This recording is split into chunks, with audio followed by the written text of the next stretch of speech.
Hello guys, welcome to Byte Stream. ఈ వీడియోలో మనం ప్రాసెస్ గురించి చూద్దాం. So what is a process? Firstly a process is a program in execution. So ఏదైనా ఒక ప్రోగ్రామ్ని మనం ఎగ్జిక్యూట్ చేస్తున్నాము అంటే దాన్నే మనం ప్రాసెస్ అని అంటాం. సో స్పెసిఫికల్లీ ప్రోగ్రామ్ అంటే ఏంటంటే, ఫర్ ఎగ్జాంపుల్ మనం ఒక ప్రోగ్రామ్ రాసాం, ఆ ప్రోగ్రామ్ని హార్డ్ డిస్క్లో సేవ్ చేసినప్పుడు దాన్ని మనం ప్యాసివ్ ఎంటిటీ అంటాం. ఓకే, సో అదే ప్రోగ్రామ్ని ఎప్పుడైతే మనం ర్యామ్లోకి లోడ్ చేసి దాన్ని ఎగ్జిక్యూట్ చేస్తామో దాన్ని యాక్టివ్ ఎంటిటీ అంటాం. ఆ యాక్టివ్ ఎంటిటీని మనం ప్రాసెస్ అని డిఫైన్ చేస్తాం. ఓకే, సో ఒక ప్రాసెస్ని మనం ఎలా చెప్పచ్చు అంటే, ఫర్ ఎగ్జాంపుల్ మీరు ఏదైనా ఒక వర్డ్ ప్యాడ్ ఓపెన్ చేశారు. So word pad itself is a program. Okay, web application. So ఆ అప్లికేషన్లో ఫర్ ఎగ్జాంపుల్ మీరు ఏదైనా వర్డ్స్ టైప్ చేస్తున్నారు, ఏదైనా ఒక వర్డ్ స్పెల్లింగ్ మిస్టేక్ చేశారు. సో అలాంటప్పుడు మనకి కింద ఆ స్పెల్లింగ్ మిస్టేక్, లైక్ మీరు ఈ స్పెసిఫికల్ వర్డ్ తప్పు టైప్ చేశారు, స్పెల్లింగ్ తప్పు టైప్ చేశారని చూపిస్తుంది. సో ప్రాసెస్ అనేది ఆటోమేటిక్గా ర్యామ్లో రన్ అవుతూ ఉంటుంది బ్యాక్గ్రౌండ్లో. ఓకే, సో ఈ ప్రాసెస్లో మనకి 4 సెక్షన్స్ ఉంటాయి. Okay, so like here, so ప్రాసెస్లో మనకి 4 సెక్షన్స్ ఉంటాయి. So first one is data section, text, stock and heap. So మీరు ఈ డయాగ్రామ్ మెన్షన్ చేయాలి. Stock, heap, data and text. Okay, so ఈ డయాగ్రామ్ వేసాక ఈ డయాగ్రామ్ ఎక్స్ప్లెనేషన్. ఫస్ట్ డేటా సెక్షన్లో మనకి ఏముంటుందంటే, it will contain all the global variables and static variables. Okay, ఏవైతే మనం ప్రోగ్రాంలో రాసిన ప్రోగ్రాంలో static variables and global variables ఏవైతే ఉన్నాయో ఆ రెండు డేటా సెక్షన్లో స్టోర్ అయి ఉంటాయి. సో టెక్స్ట్ సెక్షన్లో మనకి ఏదైతే సోర్స్ కోడ్ మనం ప్రోగ్రామ్ రాసామో ఆ ప్రోగ్రామ్ అక్కడ ఉంటుంది. స్టాక్, సో స్టాక్లో మనకి ఏవైతే function calls, local variables, okay, so ఇవన్నీ మనకి స్టాక్ సెక్షన్లో ఉంటాయి. హీప్ వచ్చేసి dynamically allocation memory. So for example మీరు ఏమైనా ప్రోగ్రామ్ రాస్తున్నారు, డైనమిక్గా మీకు ఒక మెమరీ అలొకేషన్ కావాలి, లేకపోతే ఒక కొత్త అరే క్రియేట్ చేయాలి, డైనమికల్గా అనిపించింది, సో మీరు క్రియేట్ చేశారు. సో డైనమిక్గా ఎప్పుడైతే మీరు ఒక అరేని క్రియేట్ చేశారో ఆ మెమరీ లొకేషన్ అనేది హీప్ సెక్షన్లో స్టోర్ అయి ఉంటుంది. ఓకే, సో ఈ 4 ఉంటాయి ప్రాసెస్కి. అండ్ ప్రాసెస్కి ఒక లైఫ్ సైకిల్ ఉంటుంది. ఓకే, సో ప్రాసెస్ లైఫ్ సైకిల్కి మీరు ఈ బొమ్మ, ఓకే, డయాగ్రామ్ వేసి దీన్ని ఎక్స్ప్లెనేషన్ ఇవ్వాలి. సో ప్రతి ప్రాసెస్ కూడా స్టార్ట్ సెక్షన్ నుండి స్టార్ట్ అవుతుంది. ఓకే, సో ఎప్పుడైతే మీరు దాన్ని ఎగ్జిక్యూట్ చేయడానికి ర్యామ్లోకి లోడ్ చేశారో so ready state. So ready నుండి రన్ అవుతూ ఉంది. ఫర్ ఎగ్జాంపుల్ మధ్యలో ఏమైనా ఇంటరప్షన్ వచ్చింది. ఓకే, ఫర్ ఎగ్జాంపుల్ మీరు ఒక ప్రోగ్రామ్ రన్ చేస్తున్నారు, ఇంకోటి హై ప్రయారిటీ ప్రోగ్రామ్ ఒకటి వచ్చింది అనుకోండి. ఫర్ ఎగ్జాంపుల్ మీరు ప్రెజెంట్ రన్ చేస్తున్న ప్రోగ్రామ్ సెకండరీకి వెళ్ళిపోయి ఏదైతే హై ప్రయారిటీ ప్రోగ్రామ్ వచ్చిందో ఆ ప్రోగ్రామ్ ఎగ్జిక్యూట్ అవుతుంది. ఓకే, సో అంటే అక్కడ ఇంటరప్షన్ వచ్చింది కాబట్టి మళ్ళీ అది రెడీ స్టేట్కి వెళ్తుంది. రెడీ నుండి ఎప్పుడైతే మళ్ళీ మీరు రన్ చేస్తారో అప్పుడు మళ్ళీ అది రన్నింగ్ స్టేట్కి వస్తుంది. ఓకే, ఫర్ ఎగ్జాంపుల్ మీరు ఒక ప్రోగ్రామ్ రాశారు, ఆ ప్రోగ్రాంలో స్కానర్, ఓకే, యూజర్ని కొన్ని వాల్యూస్ ఇవ్వమని అడిగారు. సో అప్పుడు ప్రోగ్రామ్ వెయిట్ స్టేట్లోకి వెళ్తుంది. ఓకే, ఐఓ ఆపరేషన్ అంటే ఇప్పుడు యూజర్ మీరు ఎప్పుడైతే ఇన్పుట్ స్పెసిఫై చేస్తారో సో అప్పుడే ఆ ప్రోగ్రామ్ ముందుకు రన్ అవుతుంది. ఓకే, సో వెయిట్ సెక్షన్కి వెళ్ళి వెయిట్ నుంచి మళ్ళీ రెడీకి వచ్చి రన్నింగ్. ఓకే, సో ఎప్పుడైతే ప్రోగ్రామ్ మొత్తం రన్ అయిపోయింది, కంప్లీట్ అయిపోయింది అన్నప్పుడు టెర్మినేట్ అయిపోతుంది. Okay, so this is the process life cycle. So ఈ డయాగ్రామ్ వేసి మీరు సింప్లీ కింద ఎక్స్ప్లెనేషన్ ఇస్తే సరిపోతుంది. Okay, process life cycle. So coming to process control block. So ప్రతి ప్రాసెస్కి యూనిక్గా ఐడెంటిఫై చేయడానికి దానికంటూ స్పెసిఫికల్ పీసీబీ ఉంది, process control block. So process control block, yeah, so this is an example, like ఒక pictorial representation of process control block. Okay, so దీంట్లో మనకి ఏముంటుందంటే ప్రాసెస్ ఐడి. ప్రతి ప్రాసెస్కి మనం యూనిక్గా ఐడెంటిఫై చేయడం కోసం ప్రాసెస్ ఐడి ఉంటుంది. ఫర్ ఎగ్జాంపుల్ ఏదైనా ప్రాసెస్ని మీరు టెర్మినేట్ చేయాలన్నా, కిల్ చేయాలన్నా, సో కమాండ్ ప్రాంప్ట్లోకి వెళ్ళి మనం కమాండ్ ఇస్తాం, unique process ID, okay, space exit అన్న టర్మినేట్ అన్న, సో ఇస్తాం. ప్రతి ప్రాసెస్కి యూనిక్ ఐడి ఉంటుంది. తర్వాత స్టేట్, మనం ప్రాసెస్ లైఫ్ సైకిల్లో స్టేట్స్ ఉన్నాయి కదా, different states.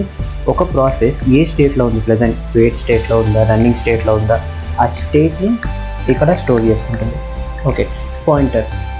So pointer in the sense ఆ ప్రాసెస్ ఏ పాయింట్, లైక్ ఏ ఫైల్స్కి పాయింట్ చేస్తుంది, ఓకే, స్పెసిఫికల్గా. సో దాని గురించి. And priority. సో ప్రాసెస్కి ప్రయారిటీ ఉంటుంది. ఇందాక చెప్పాను కదండి. ఇప్పుడు ఫర్ ఎగ్జాంపుల్ మీరు ఒక ప్రోగ్రామ్ రన్ చేస్తున్నారు, అది మీడియం లెవెల్ ప్రయారిటీ అనుకోండి. ఫర్ ఎగ్జాంపుల్ వేరే ప్రాసెస్ హై లెవెల్ ప్రయారిటీ వస్తే ఫస్ట్ హై లెవెల్ ప్రయారిటీ యొక్క ప్రాసెస్ ఎగ్జిక్యూట్ అవుతుంది, తర్వాత మీడియం లెవెల్కి వస్తుంది. Program counter. ప్రోగ్రామ్ కౌంటర్లో మనకి ఫర్ ఎగ్జాంపుల్ ఒక 10 స్టేట్మెంట్స్ ఉన్నాయి ప్రోగ్రామ్లో.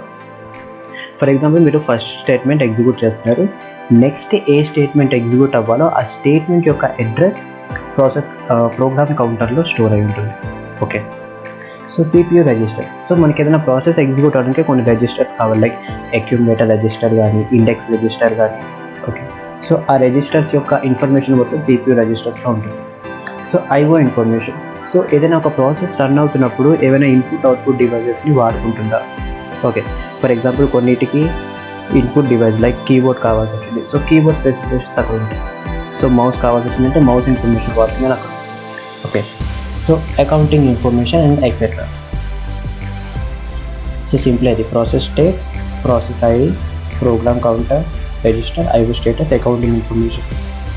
అకౌంటింగ్ ఇన్ఫర్మేషన్ అంటే ఒక ప్రాసెస్ ఎగ్జిక్యూట్ అవ్వడానికి ఎన్ని CPU సైకిల్స్ని అది యూజ్ చేసింది, ఓకే, ఆ ప్రాసెస్ టైం లిమిట్ ఎంత, ఆ ఇన్ఫర్మేషన్ మొత్తం మనకి అకౌంటింగ్ ఇన్ఫర్మేషన్ అవుతుంది. ఓకే.